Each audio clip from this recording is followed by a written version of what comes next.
Hello everyone. Government ने अभी just 24 सितंबर 2025 को एक बिग अनाउंसमेंट किया है जहां पे शिप बिल्डिंग सेक्टर को 69,725 करोड़ यानी लगभग मोटा मोटी 70,000 करोड़ जो है वो प्रोवाइड करने जा रही है गवर्नमेंट। और ये एक बहुत बड़ा अनाउंसमेंट है शिप बिल्डिंग सेक्टर के लिए। अब यहाँ पे कौन से स्टॉक्स जो हैं वो विनर होंगे और कहाँ जो कौन से जो होंगे लूज़र होंगे, मेनली विनर स्टॉक्स कौन कौन से हो सकते हैं, उसके बारे में हम लोग एक चर्चा करने की कोशिश कर रहे हैं। हालांकि यहाँ पे जो भी डिस्कशन है वो प्योरली एजुकेशनल पर्पस के लिए होगा, कोई भी बाइंग या सेलिंग रिकमेंडेशन नहीं है। आप अपने स्टडी और पर्सनल फाइनेंशियल एडवाइजर की सलाह के बाद में ही कोई भी इन्वेस्टमेंट करेंगे। So let's begin. So government का ये जो पुश है 69,725 करोड़ का, यानी मोटा मोटी 70,000 करोड़ का जो शिप बिल्डिंग सेक्टर के लिए जो पुश दिया गया है, एक तरह से अगर आप देखें तो जो आत्मनिर्भर भारत का कॉन्सेप्ट जो सरकार लेके फॉलो कर रही है, उसी डायरेक्शन में ये किया गया एक स्टेप है। और इसमें अगर आप देखेंगे तो ये पैकेज जो है एक तरह से आप समझे कि एक लीड मनी के तौर पे होगा, जो कि इस सेक्टर में या मोटा मोटी जो इंफ्रास्ट्रक्चर के जो सेगमेंट में होगा, लगभग 4.5 लाख करोड़ का जो है इन्वेस्टमेंट अट्रैक्ट करेगा। डेफिनेटली गवर्नमेंट को एक लीड रोल लेना होता है किसी भी पर्टिकुलर सेक्टर में, तो वहाँ पे जो प्राइवेट इन्वेस्टर्स हैं वो भी अपने जो फंड्स हैं वो लेके आते हैं। तो उसके हिसाब से गवर्नमेंट के लीडरशिप में ये सारे जो प्राइवेट इन्वेस्टमेंट या प्राइवेट जो इनफ्लो होता है प्राइवेट लोगों का, वो भी एक इम्पॉर्टेंट चंक क्रिएट करता है। और बेसिकली डेवलपमेंटल एस्पेक्ट में जो होता है काफ़ी ज़्यादा सपोर्ट प्रोवाइड कराता है। तो ये टारगेट किया जा रहा है या ये उम्मीद की जा रही है कि लगभग 4.5 लाख करोड़ जो है इस स्टेप से इंफ्रास्ट्रक्चर के सेक्टर में हमें देखने को मिल जाएगा। और इसका जो मेन बेनिफिशियरी है, चूँकि ये शिप बिल्डिंग को टारगेट करके है, शिप बिल्डिंग सेक्टर के लिए है, तो उसी डायरेक्शन में ये सारा कुछ इन्वेस्टमेंट जो है हमें देखने को मिल जाएगा। तो यहाँ पे आप समझें कि ये एक लॉन्ग टर्म पॉलिसी चेंज या पॉलिसी इनिशिएटिव है, और इसका जो इम्पैक्ट देखने को मिलेगा वो काफ़ी ज़्यादा लॉन्ग रन में हमें देखने को मिलेगा। और लॉन्ग रन के हिसाब से जो है बहुत सारी कंपनीज जो हैं वो बेनिफिशियरी इस पर्टिकुलर स्टेप के देखने को मिल सकते हैं। और दूसरा जो यहाँ पे ये सिचुएशन है कि इतने बड़े फंड के इन्वेस्टमेंट से 3 मिलियन जॉब्स जो है वो भी टारगेट किए जा रहे हैं कि 30 लाख लोगों को जो है वो रोज़गार इस पर्टिकुलर स्टेप से मिलेगा। तो गवर्नमेंट का जो स्टेप है वो बहुत सारा, अगर आप देखें इसके कंपोनेंट्स को, तो जो ये गवर्नमेंट का सपोर्ट है वो किन कंपोनेंट्स के माध्यम से हमें देखने को मिलेगा। तो एक तो होगा ship building financial assistance scheme. तो एक जो शिप बिल्डिंग का जो फाइनेंशियल असिस्टेंस होता है वो उससे रिलेटेड ये स्कीम लेके आया गया है। गवर्नमेंट मोटा मोटी इसमें 25,000 करोड़ जो है वो सब्सिडाइज वेसल्स कंस्ट्रक्शन को के हिसाब से जो है कंपनीज को प्रोवाइड कराएगी। दूसरा जो है मैरीटाइम डेवलपमेंट फंड जो है उसके मद में खर्च किया जाएगा। मोटा मोटी यहाँ पे 25,000 का कॉर्पस जो है वो long term financing and support के नाम पे जो है वो क्रिएट किया जा रहा है। तीसरा जो है वो शिप बिल्डिंग डेवलपमेंट स्कीम के नाम से है, जहाँ पे मोटा मोटी 20,000 करोड़ जो है वो क्लस्टर डेवलपमेंट के हिसाब से, कैपेसिटी एक्सपेंशन के हिसाब से और ग्रीन टेक्नोलॉजी अडॉप्शन के हिसाब से जो है वो खर्च किए जाएंगे। तो ये सारा जो है एक तरह से आप समझे कि कंपोनेंट्स रहने वाले हैं ये जो भी गवर्नमेंट ने पैकेज अनाउंस किया है उसके अकॉर्डिंग।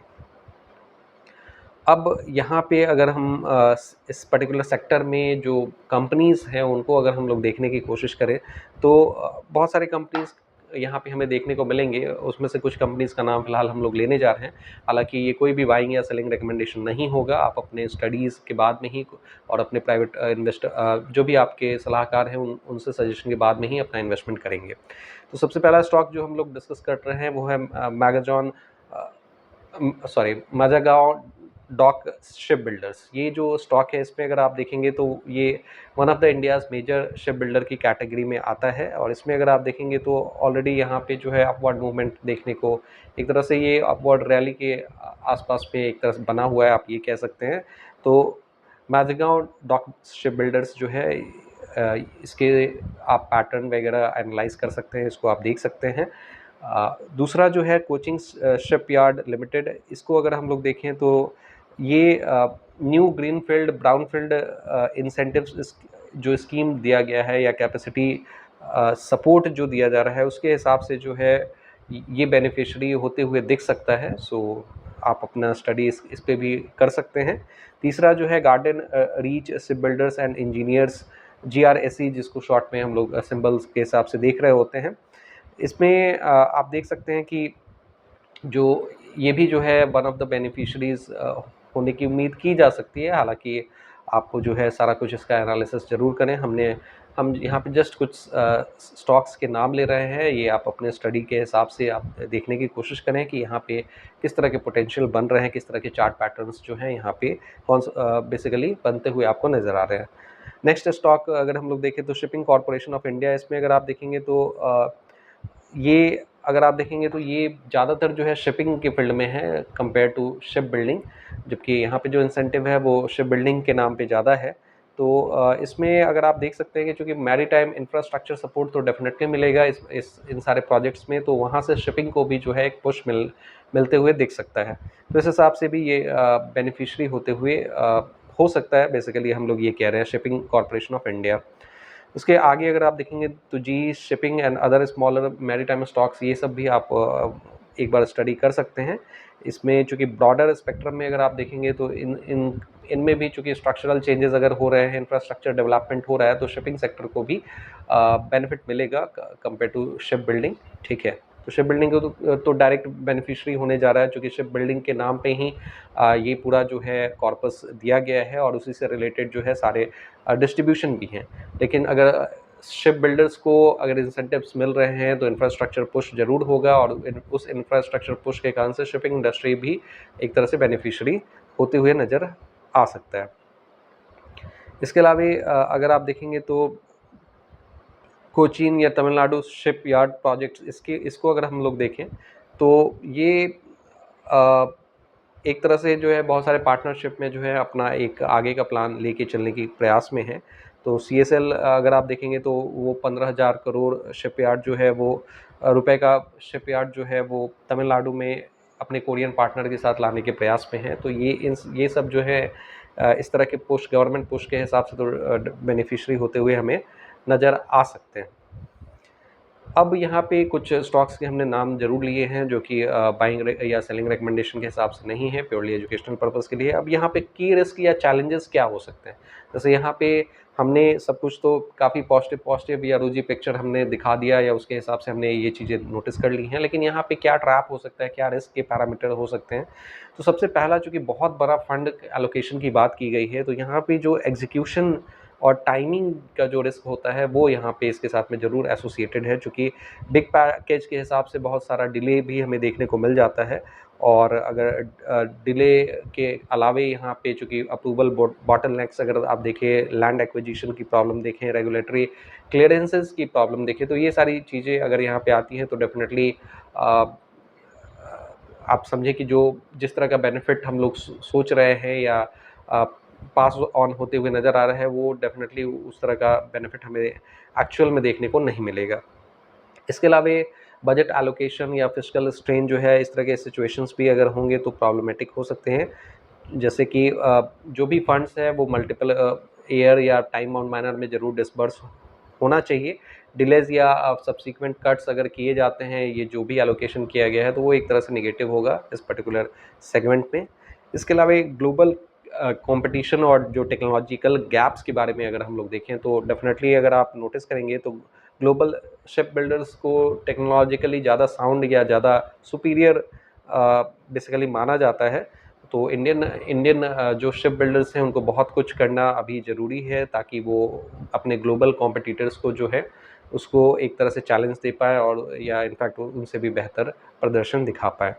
इसके अलावा डिमांड अनसर्टेनिटी भी एक एस्पेक्ट यहाँ पे हो सकता है रिस्क पैरामीटर में। अब जैसे ऑर्डर फ्लो अगर आप देखेंगे तो वो ज़्यादातर डिपेंड किस पे करता है, डोमेस्टिक क्या डिमांड है और ग्लोबल लेवल पे क्या डिमांड है। तो defence, naval contracts, export incentives, ये सारी चीज़ें जो हैं ये एक तरह से गाइडिंग फैक्टर हो जाती हैं डिमांड के हिसाब से। तो डिमांड में अनसर्टेनिटी जो है बहुत सारे पैरामीटर्स के हिसाब से हमें देखने को मिल सकता है। इसके अलावा कॉस्ट ओवररन, इनपुट इन्फ्लेशन, अगर टाइम अगर बढ़ता है, टाइम वाइज डिलेज अगर होता है, तो डेफिनेटली कॉस्ट के हिसाब से भी बेसिकली वो चीज़ें मॉडिफाई हो जाती हैं इन्फ्लेशन के कारण से। तो राइजिंग इनपुट कॉस्ट जो है वो अगेन जो बेनिफिट पास ऑन होना चाहिए या जो भी चीज़ें मिलनी चाहिए वो उस तरह के हिसाब से रिजल्ट आते हुए हमें नहीं दिखेगा। इसके अलावा सपोर्ट पे कैप कंडीशंस ये सारी चीज़ें भी जो होती हैं वो पर्टिकुलर सेक्टर्स या इस तरह के बेसिकली पुश में जो है नेगेटिव पैरामीटर के तौर पे देखने को मिल जाता है। तो आपको इन चीज़ों को भी ध्यान में रखते हुए वर्क करने की ज़रूरत है। तो गवर्नमेंट ने एक बहुत बड़ा अनाउंसमेंट किया है, ये अब इसके हिसाब से जो है कौन सी कंपनीज़ जो हैं खुद को अडैप्ट करते हुए आगे बढ़ती हैं और गवर्नमेंट किस तरह से जो है इन सबको टाइम बाउंड मैनर में जो है चैनलाइज़ करता है without time overrun, without cost overrun. अगर ये चीज़ें निकल पाती हैं तो डेफ़िनेटली बहुत सारे जो सेक्टर्स हैं शिप बिल्डिंग सेक्टर्स और शिपिंग सेक्टर दोनों जो हैं वो इस हिसाब से बेनिफिशियरी होते हुए नज़र आ सकते हैं। तो ये हमने ऑलरेडी बहुत शिप बिल्डिंग सेक्टर से रिलेटेड जो इंसेंटिव है गवर्नमेंट द्वारा दिया गया है उसके बारे में हमने डिटेल में डिस्कस किया है। आप कौन से पर्टिकुलर स्टॉक्स पे जो है बिड कर रहे हैं आप नीचे कमेंट बॉक्स में मेंशन कर सकते हैं। आप किन पैरामीटर्स के बेसिस पे पर्टिकुलर सेक्टर को इस पर्टिकुलर सेक्टर के स्टॉक्स को एनालाइज कर रहे हैं वो आप मेंशन करें ताकि दूसरे जो व्यूअर्स हैं वो उसका बेनिफिट ले पाएँ। अगर आपके कुछ फर्दर डाउट्स हैं तो वो भी आप नीचे कमेंट बॉक्स में मेंशन करें। Thank you very much for your participation. अगर आपको लगता है कि यहाँ से कुछ वैल्यू मिला है तो आप इस वीडियो को लाइक करें, इस चैनल को सब्सक्राइब करें। Thank you very much.